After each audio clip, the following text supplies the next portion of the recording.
nice day. Well, it's sunny out, but it's extremely cold, and we got this little one right here just chilling. So she's been napping now for I'd say a good 30 minutes or so, because I went out fly fishing earlier trying to get some of the fish in this tiny little creek, and I had no luck. But I wasn't really using the right flies, and so I think got my flies right here. Let me show you what I'm going to use going forward. I think we're going to use a San Juan worm, which is like this right here, like either the green ones or red ones.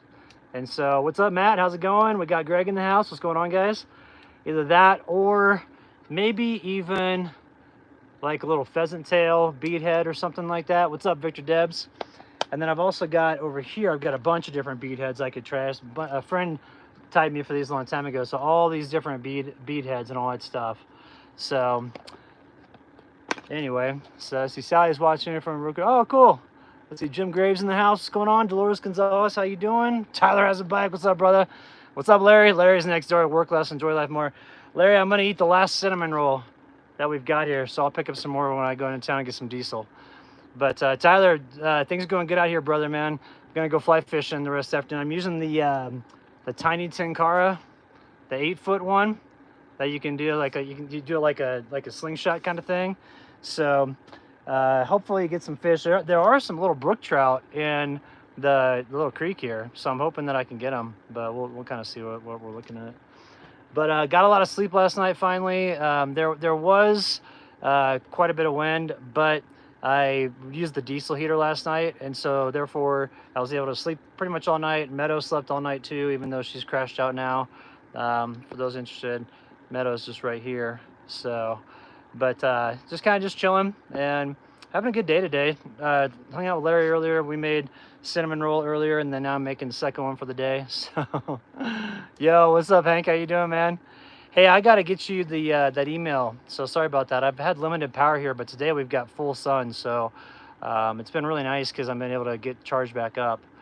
But last night I went into the evening trying to conserve power, and only had 6% to run my diesel heater, so I started running it at midnight just to make sure that I could run it throughout the day. But gonna be chilling here probably for another couple days and then move to a new location. So the new location I'm gonna go to also has a creek right next to it, and also really good fishing. The little brook trout that are there and little brown trout are fun to catch. And it's a nice site, not a lot of people go to, and you know, it should be a good time. So I just kind of want to wait for the weather to warm up here just a little bit, because like last night it was -15 to -5 wind chill, and then today the wind chill is -5 outside, even though it's, you know, nice and sunny. And so it just, my hands get so freaking cold that it's hard to pack everything up, you know, when it's cold like that and the sun's and the wind is blowing. So what I'm gonna do is probably leave here on Tuesday or Wednesday and go to the new spot, and then set up there. Got to get some more firewood once I get there, and then looks like some snow is coming this coming weekend. That's what they're saying on the forecast so far. So hopefully we can get into some snow and kind of go from there. The county to the north of us has been getting pounded, but the thing is like all the stuff up there for winter camping I can't get into because the snow drifts are so bad from the wind that it would not be. I just couldn't get back in there. So let's see. What'd you say, Larry? Dang cold out, but great solar right now. Yeah, this is good solar going on. I need it for my battery, man. It's really bad. So let's see. Jimmy just got back from Leadville, from a hike up here in Leadville. Oh, nice, man. Let's see. What's up, Vivian? How you doing? Shadow Daily Adventures. What's going on? The Life of Brian. Snowing here in Michigan. Right on. Cool. Mike Gray. Yeah, I've had this hat for a while. I just don't wear it that much. Kind of wear it whenever I wear nicer clothes. And decided to put on my fly fishing shirt today, so I got my Sims on. And figured that I'd just go ahead and put on a nice hat, and also kind of trimmed up the beard a little bit, trying not to look so scrubby. But everything's going good here.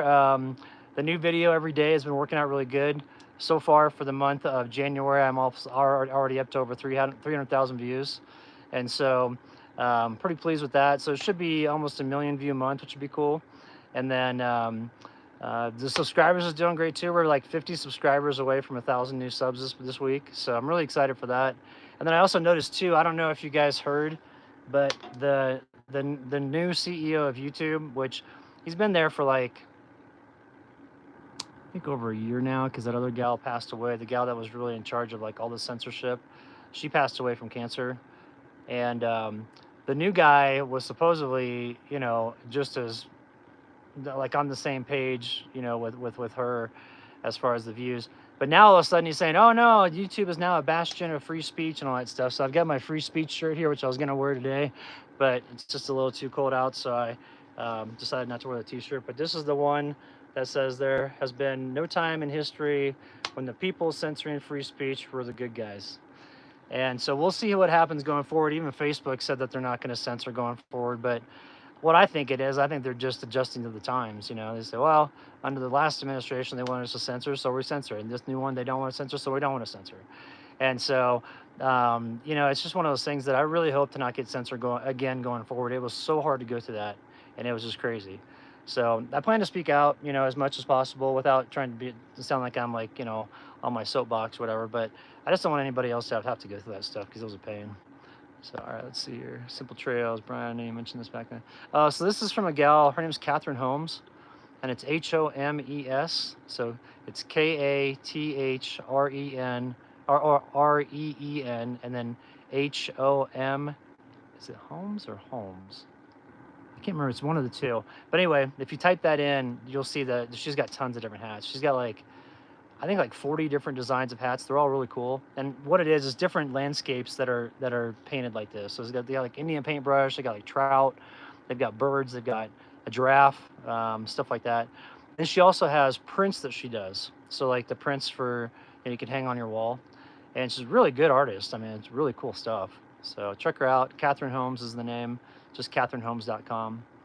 Yeah, I get no YouTuber. I'm excited for new type stuff. Hey, well, hey, Don, how's it going?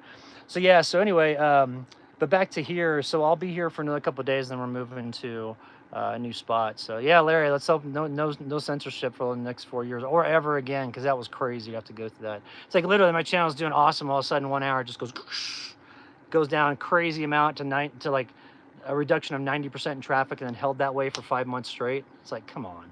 You know, and then I contact YouTube. We would never censor anybody. We give everybody the exact same opportunity to succeed. I'm like, what planet are you living on? We all know you censor. It's just crazy. So, all right, let's see here. Meckle, yeah, new hat. Thank you for the, I was saying, great vids. Yeah, the hat's a little ragged for sure. It definitely put a lot of work into that. So, all right, let's see what else we got here. So we got Carolyn in the house. We got Mary. Okay, cool. But other than that, you know, like doing the new videos every day, it's a lot of work that I'm doing, but it's kind of getting me into the rhythm of like just being able to like edit fast and film and put stuff up every day. And I'm doing that to really set the tone for 2025 with my channel, because I want to bring it back. You know, I mean, like the problem is when you get shadow banned, you know, you go on for so long. Hey, what's up? Happy's Trails. What's going on, man?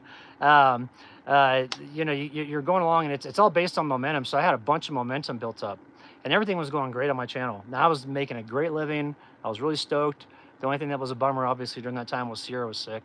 But then as soon as I got shadow banned, you know, five months of it completely down. Nobody could find me hardly anybody could find me on YouTube. I had a ghost account. I would never get notifications because I was subscribed to my own account.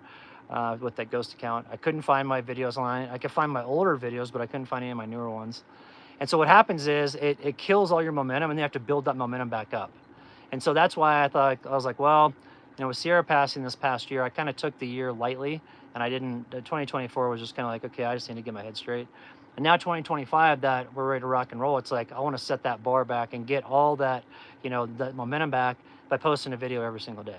So I'm doing that every single day for the entire year of 2025, and it's going to be a lot of work, but no, I'm down for it, and I think it's worth it to get the channel back to where I want it to be, because, you know, I don't do credit for anything. I do cash for everything that I purchase, and so wanting to build the tower house I got to make some money for that, and so that's why I thought, well, you know, just time to ramp it up and just outwork everybody on YouTube. Because the thing about it is like doing the videos that I do and like what Larry does and all that stuff, the videos are hard to make, because it's like it's hard to cook out a lot of videos because you have to be doing something. It's not like a reaction video like the people that react to the news. That's kind of easy to do because, you know, you just have like you have your subject matter in front of you, then you can just react to it. Well, that's not what we do. You know, we actually do lifestyle videos of being out here. So we actually got to go out there, do it, do something, you know, and then film it, and then hopefully it turns into a video. So I know I got my work cut out for me this year, but I think it's going to be worth it. But let's go ahead. I've got if you see on the stove here, let's reposition the deal. Let's see. Let's see what have we got. I got a couple comments. Watching it from small fire hiking hunting. Ah, Bloomington, Indiana. That's cool. Hiker Zeke, and then Anna, Christina, Miranda. How good is it to be able to see your adventures?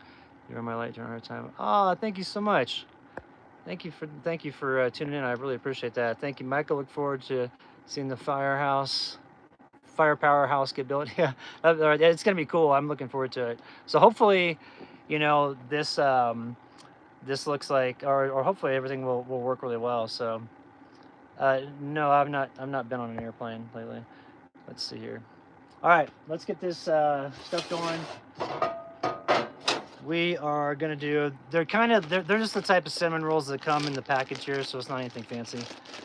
But I wanted to show you how I cook these up, because you can make somewhat of a Dutch oven, you know, out of these two things here. So you got a deep dish and then a regular dish right here. And so what you do is you take your cinnamon roll like this, just lay it in the middle, cover the top. It's a little hot. And then what we're going to do is we're going to manage the heat by not having it on here full time, because if you have it on here full time, what's going to happen is anything you're baking is going to burn on the bottom. So you start out and you start baking it like this, and then you go to the side shelf here. So that's why this side shelf is so important for cooking. So if you're going to get a wood stove and you want to cook on it, make sure you get a side shelf, because that way you can you know, you can pull it over there and it'll be a good safe. So let's see, work less, not homemade, not here in the tent. So but so that's how you regulate the heat going back and forth, and then you can legitimately cook it without having the bottom of your whatever you're baking, whether it's cornbread or, you know, biscuits or cinnamon rolls. They won't burn all the way on the bottom, because that's what happens initially, is like you heat up your cast iron, throw it in there and kind of just leave it for a while, and then next thing you know, the bottom's burned, and then it doesn't ruin it, but it doesn't taste as great, you know. So that'll take about 20 to 30 minutes to cook, so we'll keep an eye on that. And other than that, just really pleased to be here. I went down to the hot springs you know, earlier in the week. That was really nice. Nat Moran was here hanging out, but then she's at the hot springs now, and she was down there for like the weekend and everything. And then I think she's heading on to Pagosa or something like that here soon. So let's see what else we got here. See, Patty found you on Bob Bo's. Oh, cool. Right on. Well, thank you for tuning in. I appreciate that. See, Kate, how's it going? Outdoor Gypsy. Hey guys, happy Sunday from Quartzsite. Right on. How's the weather down in Quartzsite? I bet it's nice and warm, or it's cold here. So, what's up, Dave's Camping Adventures? So, all right, we'll let that go for a little bit. We got plenty of wood in the stove, and we're in good shape. So, it's been kind of a weird winter so far. The reason being is that usually by this time of the year at this location, everything's 100% stocked in with snow. And I've been following all the snow forecasts online, and it seems like the East Coast and the Midwest is really what's getting hit. So I'm hoping that it hits here soon. I mean, I know it will eventually, but I'm not planning on staying here. Let's see, I'm probably going to roll out. I'm gonna roll out for sure by the 1st of March, because I was talking with my friend Amanda from Tideline to Alpine, and we were chatting back and forth on text for a bit one evening. And she was like, I'm going to be in Arizona, and then by first part of March, I'm probably going to roll up in Utah. I was like, well, I'll be rolling out of here the first part of March. I was like, why don't we meet over in Utah and we can go hit up Bears Ears? And because you know, there was that summer or that spring, it was 2018, I think is when it was. I volunteered out there, and I was an ambassador for the monument. So I know a lot of cool places to go. And she's like, oh, I would love to go there, and especially since you know where you're, you know, where to go and what cool ruins to check out and everything. So I told her, I was like, why don't we just plan on a week out there and we can roll around? And her van's very capable, even though it's two-wheel drive. I mean, she can go to a lot of different spots. So I know some really cool places where we can go check out some amazing sites. Because, like, you know, the Native American sites in Bears Ears, it's actually the best I've ever seen. I mean, I've been to, you know, the different national parks. I've been to Mesa Verde. You know, I've been to Bandelier for the National Monument, all those things. I gotta say, Bears Ears has some of the most impressive stuff I've ever seen. So it was pretty cool to be out there, and on the days off when I wasn't doing the ambassador responsibilities, I just go, like Sierra and I would just pick a canyon. We're like, okay, let's go hike that canyon. You always ran into ruins every single time, and I wasn't even planning on it. There was this one site that was really cool. It was like these two rock towers, and one of the rock towers had like a slope to it, but it fell over. The rock tower, it fell over to the other one, made it to where it was flat, and then they built a site up there. There's like a lookout tower up there. I'm thinking, golly. And just the amount of effort involved to put those sites together. Granted they did it over time, but it was still really impressive. And the fact that they're still standing is so cool. So I told Amanda, I said, hey, let's just meet out there like middle part of the first week of March, and we'll do like a whirlwind tour of that place for like 7 days. So that's the plan. So I'll be here in Colorado until then, winter camping full time, just bouncing around different spots. I was talking to Barron the other day, and there's a place close to where he's at that I could be along a creek that has some pretty good fishing. But I don't know. The problem is that area down there just doesn't get any snow at all. So it's just basically windy and cold. But that's okay. I mean, if I can fly fish, that'd be kind of cool. So, hey, what's up, Mia? How you doing? How's everything in Denver? Are y'all getting some snow? Because we're not getting much up here in the mountains yet, but hopefully it will soon. So, Kate, yeah, Amanda's dog Frank is just awesome. Frank and Sierra got a chance to hang out. Amanda came to camp the property, my property, like 3 years ago, I think it was, maybe 2 years ago. And so Amanda, Sierra, and Frank were playing and stuff like that, and it was cool to see the two of them hanging out. So, but no, Mike, I did not catch the UFC fights last night. Hello from freezing Massachusetts. I hear y'all are getting clobbered over on the East Coast and also in the Midwest and the upper Midwest. So I hope that storm hits here, or that those weather patterns start to hit, our area eventually. Because even out in northern Arizona, like all my friends are saying, like we've had no snow at all. And I'm just wondering if it's going to come late and then have like a crazy spring, because like March out in Flagstaff, that's the best time to go winter camp out there, because there's just so much snow that comes down. It's crazy. So. All right, we're gonna move this over a tab. So let's see here. Madeline, yeah, we're staying warm here. We're doing good. So, you got engaged, Mia. That's awesome. Yeah, I've been following you and your boyfriend on Instagram, all that stuff. So that's awesome. Congratulations. That's so cool. That's awesome. I'm really. I'll have to send me an invite for the wedding. I definitely want to come. So that's great. Congratulations, Mia. What a great way to start 2025, huh? So, Gabriel, do you ever come to the Midwest or the East Coast areas? I do go to the Midwest, like Kansas area, to see my folks and stuff like that. But I don't really roll around that much in the Midwest area. But I would like to go to the East Coast. My brother lives out in Tennessee, so it's not too far from the East Coast. I haven't seen him in ages, so depending on how this year goes, I might roll out there for Thanksgiving and then hang out in the Smokies and stuff like that. And then I've heard that Charleston, South Carolina is insane. Love to go there and hang out. So let's see, the Cascades are getting pummeled, but down in town we got nothing. Oh, that's crazy how you got nothing in town. The Cascades usually get clobbered. So where would you like to camp that you haven't yet? Probably a deserted island. I think that'd be kind of fun. Kind of go out there and just figure out how to live on an island. That'd be cool. So got snow inches of 4 in Dallas, and we got none here in Colorado. So all right, let's see here. Let me look on the bottom of this and see how we're looking. Oh, okay, yeah, we're good. I can leave this on here a lot longer, and we'll be in good shape. So, let's see, Mia, thanks to all. Stay tuned for plans. Oh, okay, cool. Yeah, I'll definitely stay tuned for plans. You can count me in 100%. I'll be there. Let's see. Would you go to Alaska and stay for a bit? Well, the problem with Alaska is that there's not that much public land. Like there's a lot. It's really closed off, and so I've had friends that go up there to Nomad, and they're like, yeah, it's really hard to find spots. Now, granted, I could call Tim. I'm sure he'd tell me where to go. But if you notice, a lot of his stuff is like pulled off on the side of the road, and it seems like it's areas to where you can go snowmobiling and stuff like that. But people just park on the side of the road there, so the cars are still going by. So I don't think you can get very deep in the backcountry unless you have a snow machine during the wintertime in Alaska.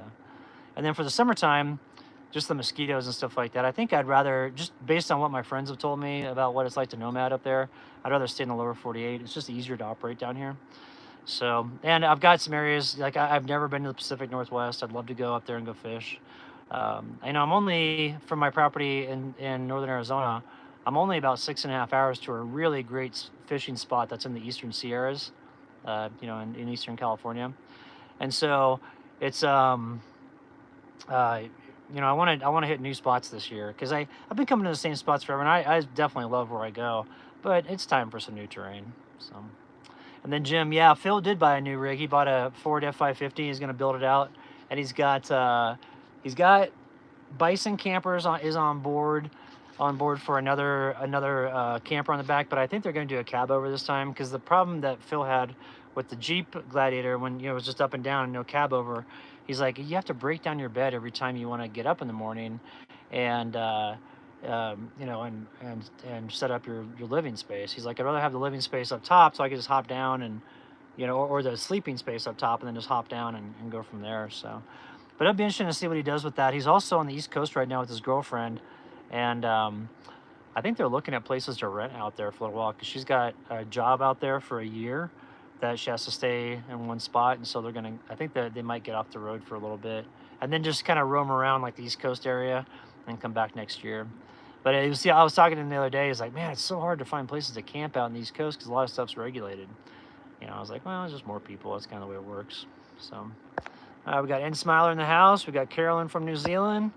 Patty, how's it going? I was in Alaska all summer in 2024. Only boondockies off the side of the road or government rustic camping. Yeah, and see, I don't know. That's just not my flavor. Like, I don't like camping off the side of the road at all, unless it's like, you know, unless it's like that area that I was at in western Colorado where there's like an insane river to fish right there.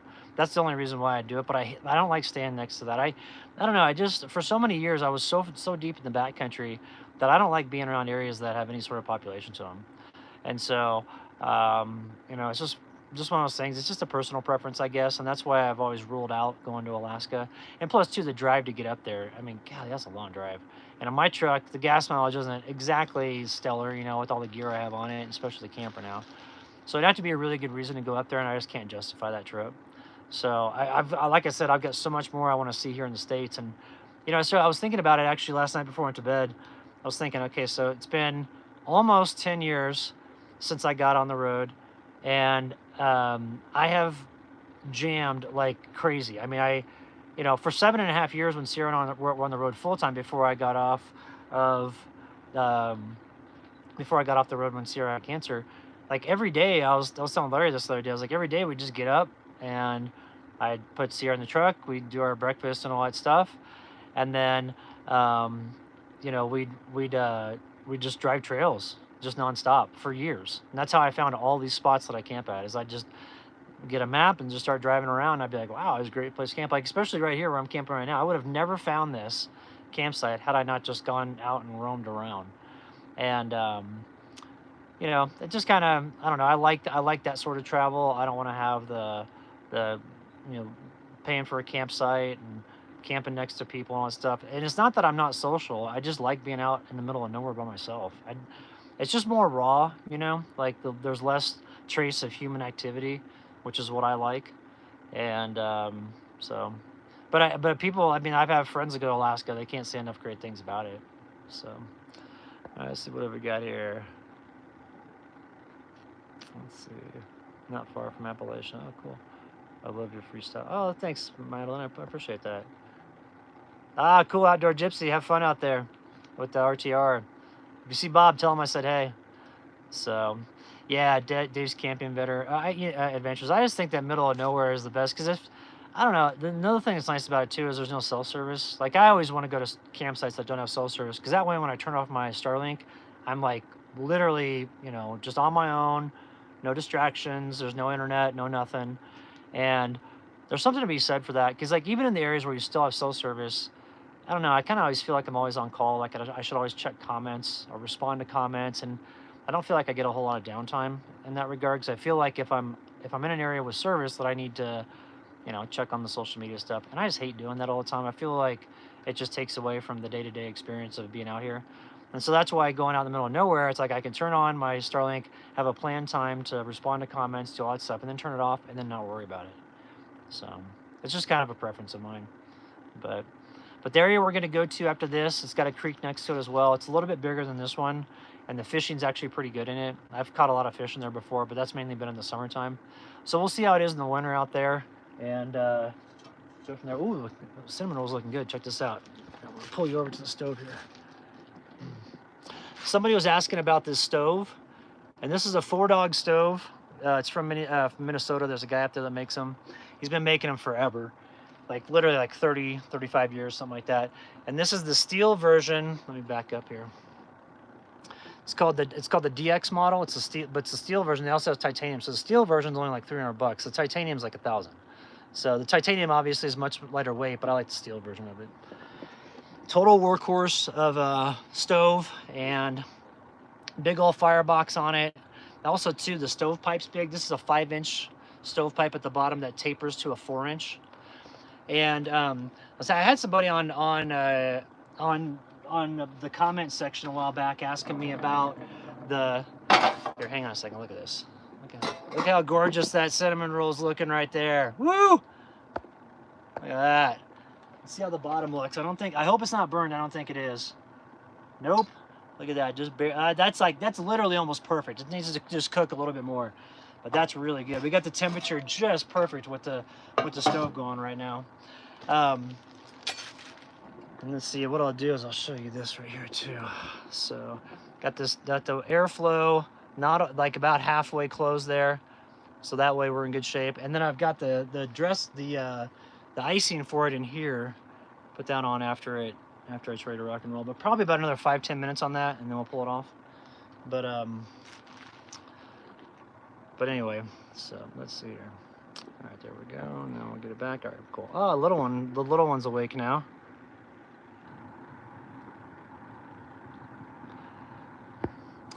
Carolyn, what's the difference between let's see, you asked, what's the difference between steel and titanium while off-grid as far as putting out heat and putting in wood? You know, I don't know, because I've not used a titanium stove. Well, I take that back. I've got a titanium backpacking stove, but it's really small. It's like the size of a cubic mini, and it's actually smaller than that. So it's just basically for when you wake up and you're in like a little teepee tent or backpacking tent. You know, you can take the edge off with some warmth, but it's not going to burn more than an hour. You know. And those work really well. The only thing about them is I noticed that mine kind of warped a tad bit. The titanium one, the top of it did, which is okay, because when you put it together, you can screw it together, so you can screw it down. The heat transfer on it was great. And it's super lightweight. And that's the only thing about like this tent and using a titanium stove in here. I don't think it would really work that good. And the reason being is that if you watch the last 2 videos with the crazy amount of wind that I have, lots of times the stovepipe will go back and forth a little bit. And people always ask about, you know, why don't you anchor your stovepipe into the firebox? And the reason being, the reason I don't, and some people say, oh, it's dangerous, I could blow out of there. It never does. But the reason I don't do that is because if the wind comes and blows it this way, blows the stovepipe this way, then the air or the intake is angled away from the wind, and so therefore I don't get backdraft. So it'll go around like this, but it's moving with the wind.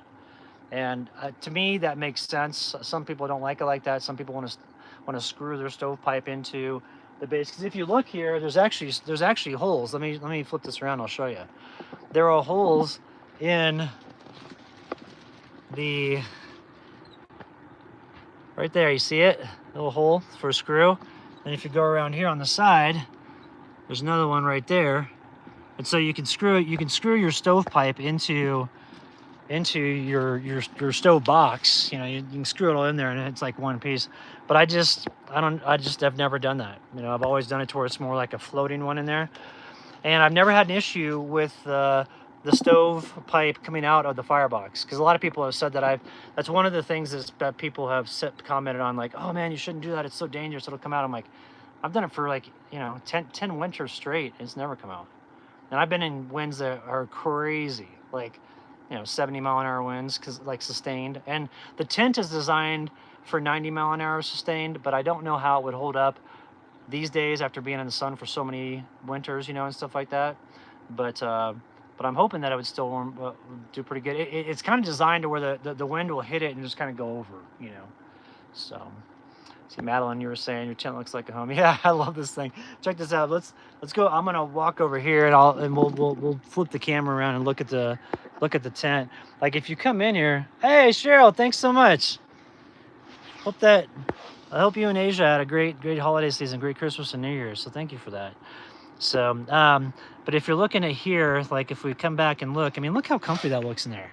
Like who wouldn't want to hang out in there for the wintertime? You know, especially with that little cutie right there. And she, you know, but I just think that this is just an amazing, you know, amazing shelter, and that's why I like this one so much. You know, I mean, look at how much headroom I have in here. You know, and so that's another reason why I got rid. Well, I didn't get rid of it. I still have it. I have the canvas, the Ellis canvas tent, and the thing about that tent is like I like it a lot. I just can't film in it because it's too tight. Like I have like 4 different angles that I can film from, and I felt like it really limited the ability for me to make videos. And so that's why I moved back into this one. I just got to do a few things to repair it, you know, like the door and stuff like that. But overall, it really bounced back pretty good. And I'm surprised at how well it cleaned up too, because there was mud caked all over the interior of all these walls right here, and it cleaned up really nice. So I mean, I can't beat that. And you know, on top of it too, I mean, if I wanted to invest in a new winter tent, I mean, they're expensive. You know, they're like anywhere from $1,000 to $2,000 for the good ones, and so you know it can be really, it can be an investment. So, see the ranch on the ridge. Hey, how's it going? I was worried that you weren't all the way. Yeah, it's definitely windy. That's for sure. But today it's been really nice. It's been like very light winds, so it's not been bad at all. All right, we're getting close. Probably about another 5 minutes, I would think, on the cinnamon roll, and then we're good. So. But I've been enjoying my time here. There's a really great pizza joint that's about, I don't know, 25-minute, 30-minute drive from here. So I've been going there. We've only been here for 2 weeks, and I've been there 3 times. So I got pizza to go last time, and got pizza for Larry from, you know, Work Less, Enjoy Life More, and then Nat Moran, that's her channel. And then Nat took off and stuff like that. She took off on Friday to go to Hot Springs. We did it on Thursday night. So let's see, how long does that stove go for when it's loaded up? Tim, JK, you were asking. You know, it depends. Like if you have, let's see here, where is it at? If you've got hickory wood like I have, which I've got some back there, but I don't want to feel like grabbing it. I mean, heck, if you stack 3 of them in there, if you stack the wood, if you stack 2 pieces of wood like this, or which isn't stacked, just right next to each other, it doesn't go very long. I mean, it'll go for 2 hours, you know, maybe, and then it'll kind of die out. Because what happens is when they're side by side like this, the middle part's what eats at first, and then it gets more and more of a gap like this, and then logs don't do very well staying on fire just by themselves. They need to have something to interact with, so you need at least 2 logs in there. But if you put a third one on the top, so you got 2 right here that are barely spaced apart, and a third one. Last night I got a 5-hour burn out of those with the hickory, and it was actually so hot in here before like midnight. Yeah, it was like probably 8:30. It was so warm, even though it was cold, like really cold outside. I opened up my windows and my front door to air it out, so it can get really hot, you know, and get really warm. But what happens is when you do that, you just take the airflow right here on the front, and you would what I do is I had it down to about like that. So what's that? Maybe 20% of normal, if not less. And then on the back here, you have another air control. And whenever you get a stove, always get a stove. This is called a damper. You have to get this. Okay, there's a cylinder on the inside. It's like this round thing that if I do it like that, it shuts it completely. So you can, this is like straight open to where the cylinder's like this, and you can turn it like this. And I had it about 80% closed, so maybe a 20% airflow through there last night. And it was really warm, like really warm. So, you know, but it depends on the type of wood that you put in there. You can put in pine wood, and pine wood can get hot too, but it only stay hot for like 45 minutes before it starts to really burn out. Because pine is just, you know, it's a softer wood, and it's easy to go through. So, hey, what's up, Cheryl Smith? How you doing? Good to see you here. So, but the hickory, hedge, black walnut, some like cedar, even though cedar is not technically considered a hardwood, I still get long burns out of it. The only thing is like the juniper wood can have a little bit of a noxious burn off to it. So some people are allergic to that. It's just a heads up. Let's see. Ah, we got a vet. How's it going? So you finally made it to the live. Work got me swamped. Hopefully everything's going good with work. So, but you know, it really depends on the woods that you use, and also the size of your stove box, because you know, like this stove box here. I'm gonna grab some pieces of wood. I'll show you just how much we can load up in there. So this is 3 larger pieces of pine, you know, that are pretty big.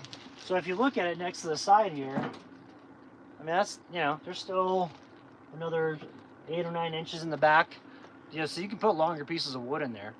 And then what you can do is when you're doing that, you can do a thing that's called a second burn. And so typically, you know, when you're burning your wood, the front part of it here burns first. That's towards the front where the airflow intake is. So it'll burn to about right here, and then the stove will kind of start to get a little bit cooler. I mean, it'll still be hot, but it won't be performing like it did when the fire was towards the front. Then all you do is just open the front of the stove box, you know, open that up there. And then if you've got any sort of like, you know, this, I use like a garden tool, or the stove shovel like this. Then what you can do is when you open the front of your stove, like this right here, this is a great example. Here, let me do this real quick. Hang on, I'm gonna get this over here so I can show y'all. So this is a great example of a second burn here. So when we get into the stove box, you'll see when I open it up, and we're gonna get a little bit of backdraft here, just because we got some wind.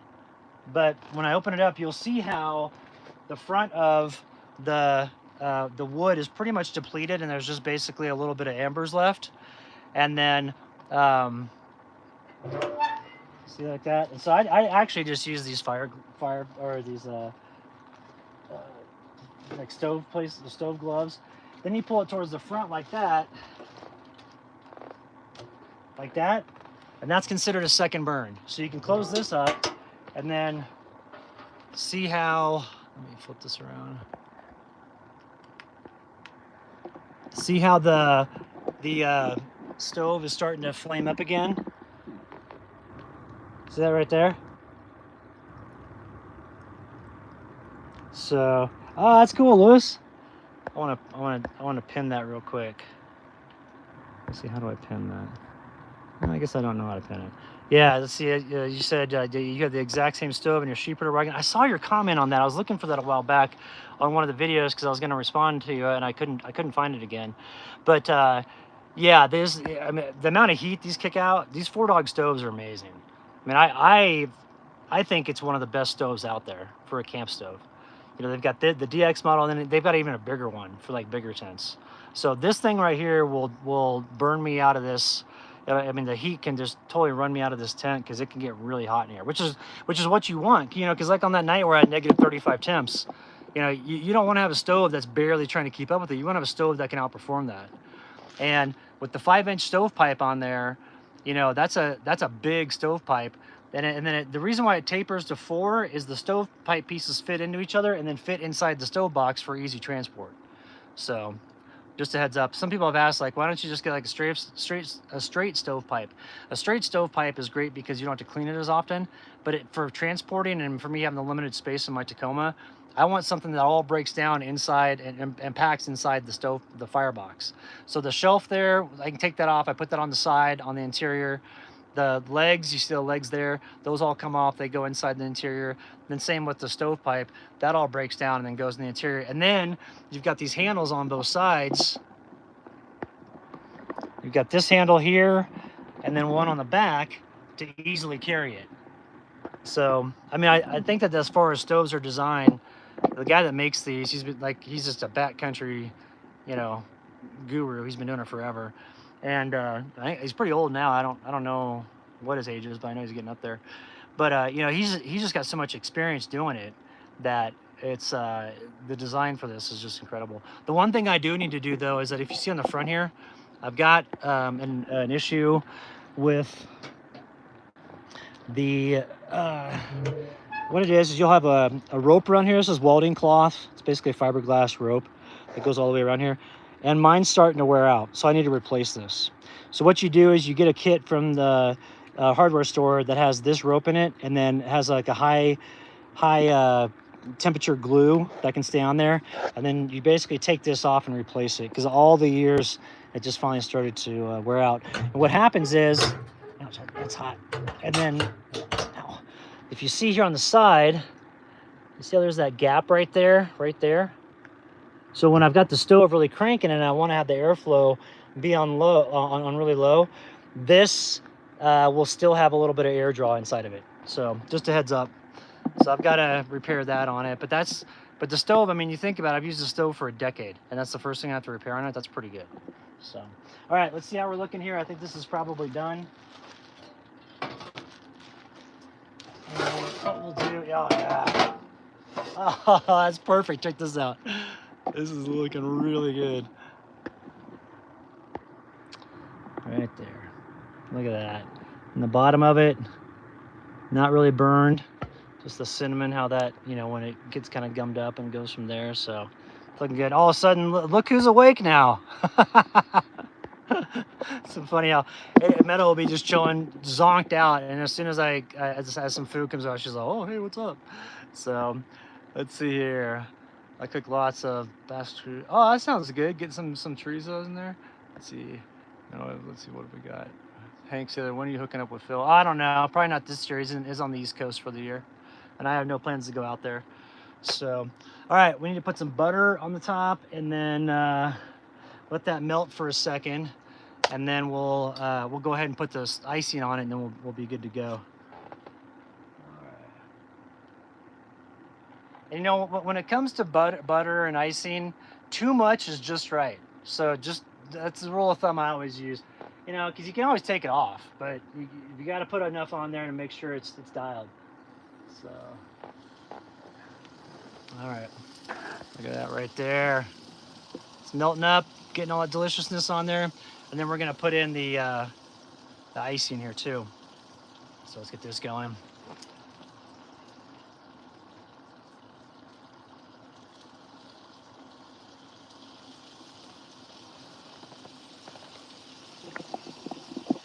All right, check it out, everybody.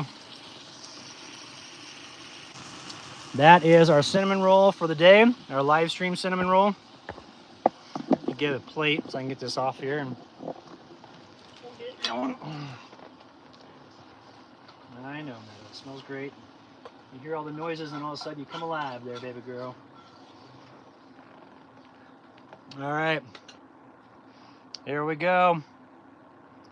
Look at that. It's looking pretty good, huh?